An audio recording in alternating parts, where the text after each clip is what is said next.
मेरा पैर, अरे एक तो मेरे पैर में मोच आ गया। क्या हुआ भाभी जी? क्या आप मेरी मालिश कर देंगे? भाभी जी दर्द यहाँ पर हो रहा है ना आपको? अरे देवर जी, दर्द यहाँ नहीं यहाँ हो रहा है।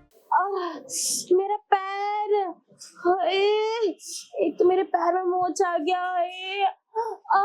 मेरा पैर, देवर जी, देवर जी, मेरा पैर। अरे भाभी जी क्या हुआ? अरे आप खड़े होके वहां क्या देख रहे हैं? इधर आइए ना। मेरा पैर, देवर जी देखिए ना मेरे पैर में कितना दर्द हो रहा है। वो मेरे पैर में ना मोच आ गया, मेरा पैर। भाभी जी मोच ये कैसे हुआ है सब? वो क्या ना देवर जी, वो मार्केट जाने के लिए ना मैं तैयार होकर निकली तो मेरा पैर फिसल गया और मेरे पैर में ना मोच आ गया। बहुत दर्द हो रहा है। मेरा पैर। भाभी जी क्या आप भी ना अपना ख्याल नहीं रखती? कल भी देखो आपने अपने हाथ में चोट लगवा ली गिर के। और अरे आज देवर जी आप देखिए ना मेरे पैर में कितना दर्द हो रहा है। मेरा पैर। ठीक है भाभी जी, दर्द कहाँ हो रहा है आपके? थोड़ा और ऊपर। यहाँ पर? थोड़ा और ऊपर। भाभी जी यहाँ पर? बस बस देवर जी यही दर्द हो रहा है। आप क्या मेरी मालिश कर देंगे? मालिश? भाभी जी आप कैसी बातें कर रहे हो? मैं और अरे देवर जी इस घर में आपके अलावा और है कौन? आपके भैया तो है नहीं ना जो आपके भैया से बोलूंगी। अब इस घर में आप ही है ना जो आपसे बोलूंगी। तो क्या आप मेरी मालिश नहीं कर सकते? मेरी मालिश कर दीजिए। वो क्या है ना, जब मेरे पैर में मोच आती है ना तो ये मालिश से ही दूर होता है।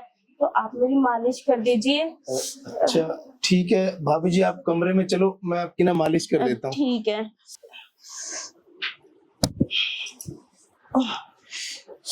चलिए। भाभी जी आराम से।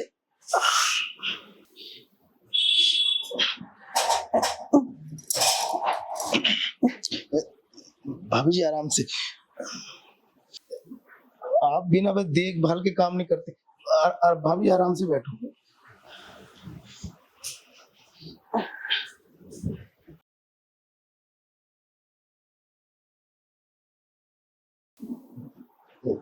भाभी जी आपको कहाँ पर दर्द हो रहा है, एक बार बता देते?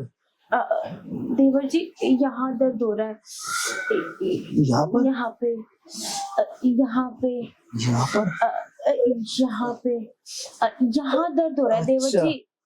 तो ठीक है भाभी जी, आप है ना आराम करो ना, मैं तेल लेके आता हूँ। अरे देवर जी तेल की क्या जरूरत है? आप ऐसी मालिश कर दो ना। भाभी जी आपको दर्द है ना, देखो आप बर्दाश्त भी नहीं कर पा रहे और सही से आप चल भी नहीं पा रहे। अगर मैं ऐसे मालिश करूंगा ना आपका दर्द नहीं जाएगा। तेल से मालिश करूंगा ना सही से आपका दर्द भी चला जाएगा, समझो। ठीक है देवर जी। बस मैं अब यूं गया और यूं आया, 2 मिनट।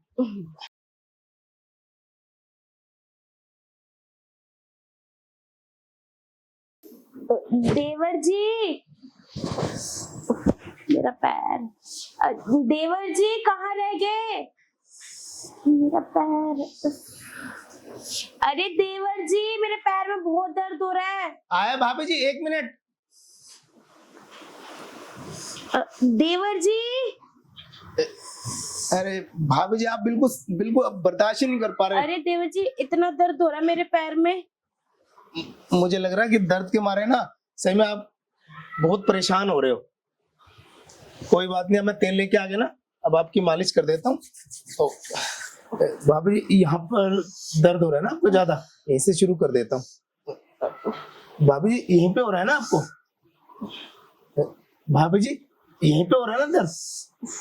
अरे देवर जी यहाँ दर्द नहीं हो रहा, यहाँ दर्द हो रहा है। अरे भाभी जी आप ये कैसे बहकी बहकी बातें करो, और ये सब गलत है। बहकी बहकी? अरे देवर जी कोई गलत नहीं है। वो क्या है ना, आपके भैया ना मेरे को टाइम नहीं दे पाते। और आप तो देखते ही हो ना, आपके भैया काम के सिलसिले से बाहर ही रहते हैं, घर पे आते ही नहीं है। और मेरा भी तो मन करता होगा ना वो सब करने का। और मैं आपको भैया को बोलती हूँ ना, तो कहते अभी मैं बिजी हूँ, मैं बाद में बात करूंगा। उनको तो मेरे लिए टाइम ही नहीं है। मेरा भी मन ना अब बहुत बेचैन रहता है। मैं चाहती हूँ ना जो आपके भैया मेरे साथ नहीं कर पाते हैं ना, वो आप मेरे साथ करो।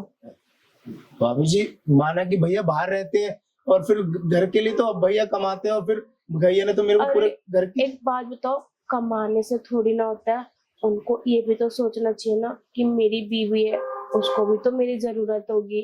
तो देवर जी, अब आपके अलावा है ही कौन यहाँ पे जो मेरी बात समझेगा? आप ही हो ना जो मेरी बात समझोगे। तो आप मेरी हेल्प करोगे ना देवर जी उस सब चीजों के लिए? भाभी जी, एक बात बोलूं कि मैं भी ना आपको ना बहुत पसंद करता हूँ।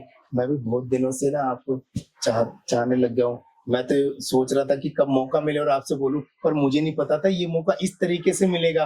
अच्छा देवर जी, मतलब आप भी मेरे साथ वो सब करना चाहते हो? हाँ भाभी जी, पर मैं कभी बोल नहीं पाया क्योंकि भैया का गुस्सा देख के ना कभी मेरी हिम्मत नहीं हुई। पर अब तो भैया भी मैंने देख रहा हूँ कि 15-15, 20-20 दिन, महीनों तक रहते ही नहीं है। हाँ। तो इसलिए मैंने सोचा कि कभी आपको बोलूं, पर मुझे लगा कि कभी आपको बुरा ना लग जाए, इसलिए हिम्मत ही नहीं कर पाया। और भाभी जी, आप अपने आप को देखो ना, आप इतनी खूबसूरत हो, सुंदर, और ठीक है माना कि मेरे भैया हैं, पर वो कहाँ और आप कहाँ। और आपको तो मैं जब से मैंने देखा ना शुरू से पसंद करता हूँ, पर उनको भी तो देखना चाहिए ना। अगर टाइम नहीं देंगे तो जो समझ सकता हूँ जिसकी नई नई शादी हो और अगर उसका पति उसको टाइम ना दे तो उसके दिल पे क्या गुजरती है। हाँ तो देवर जी, आप तो मेरी फीलिंग बड़े अच्छे से समझ गए कि मैं क्या चाहती हूँ। तो देवर जी, आप मेरी मदद करोगे ना? हाँ भाभी जी, मैं मुझे नहीं पता था कि ये मौका इस तरीके से मिलेगा। आप जैसा बोलोगे ना मैं आपकी सब बात मानूंगा। देवर जी, आप मेरी हेल्प कर दो। आप समझ रहे हो ना मैं किस चीज के बारे में बात कर रही हूँ? हाँ भाभी जी, मैं सब समझ रहा हूँ कि आप किसके लिए बात कर रहे हो, पर मैं सोच रहा हूँ अगर किसी को पता तो नहीं अरे चलेगा ना। देवर जी, किसी को नहीं पता चलेगा। आपके और मेरा इस घर में है ही कौन जो बताएगा? आप बताओगे नहीं और मैं भी किसी को नहीं बताऊंगी। कमरे की बात कमरे में रह जाएगी। तो घर की बात घर में रह जाए, किसी को पता भी नहीं चलेगा। हाँ। ठीक है, तो भाभी जी फिर वो जो आप बोल रहे हो वो सब करें क्या? हाँ देवर जी, अब करते हैं ना। ठीक है।